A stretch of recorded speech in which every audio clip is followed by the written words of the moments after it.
Ration കടകളെ പ്രതിസന്ധിയിലാക്കുന്ന Kerala സർക്കാരിന്റെ നടപടികൾക്കെതിരെ എലവഞ്ചേരി മണ്ഡലം കോൺഗ്രസ് കമ്മിറ്റിയുടെ നേതൃത്വത്തിൽ പെരിങ്ങോട്ടുകാവ് റേഷൻ കടയ്ക്ക് മുമ്പിൽ ധർണാ സമരം നടത്തി.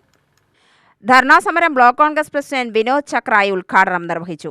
ഇവിടെ റേഷൻ കടയിൽ സാധനമില്ല എന്ന് പറയുമ്പോൾ മുഖ്യമന്ത്രിക്ക് പശുത്തൊഴുത്തുണ്ടാക്കാൻ 47 ലക്ഷം രൂപ ഈ ഭരണകൂടം ചെലവാക്കിയാണ്. മുഖ്യമന്ത്രിയുടെ പശുത്തൊഴുത്തിന് ആ പശുവിന്റെ ചാണകം ഇടാനുള്ള ചാണകക്കുഴിക്ക് 3.5 ലക്ഷം രൂപ ഈ ഗവൺമെന്റ് ചെലവാക്കിയാണ്.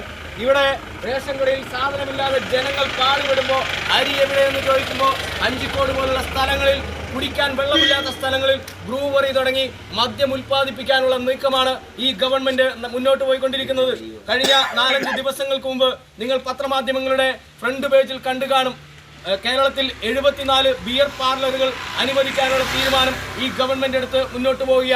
നമ്മുടെ നിയോജക മണ്ഡലത്തിനകത്ത് നെല്ലിയാമ്പതിയിലും പറമ്പിക്കുളത്തും പുതുതായി ബിയർ പാർലറുകൾ ആരംഭിക്കാൻ വേണ്ടി പോവുകയാണ്. ഇവിടെ റേഷൻ കടയിൽ അരിയില്ല എന്ന് പറഞ്ഞ് കേരളത്തിലെ ജനം സമരം ചെയ്യുമ്പോൾ അവർക്ക് ആഹാരം കഴിക്കാനുള്ള അരിയോ ഭക്ഷ്യധാന്യങ്ങളോ കൊടുക്കുന്നതിന് പകരം നിങ്ങൾക്ക് ബിയർ തരാമെന്ന് പറഞ്ഞു കൊണ്ടുപോകുന്ന ഒരു മുഖ്യമന്ത്രി കേരളത്തിന് തന്നെ അപമാനമായി മുന്നോട്ട് പോയിക്കൊണ്ടിരിക്കുകയാണ്. മണ്ഡലം കോൺഗ്രസ് പ്രസിഡന്റ് എം ദേവൻ അധ്യക്ഷത വഹിച്ചു. Nemmara UDF chairman KR Padmakumar, block സെക്രട്ടറിമാരായ A Sivaraman, K Manikandan, C Sivaraman, V Velappan, C Chandran, V Raveendran, G Muraleedharan, S Aravind എന്നിവർ സംസാരിച്ചു.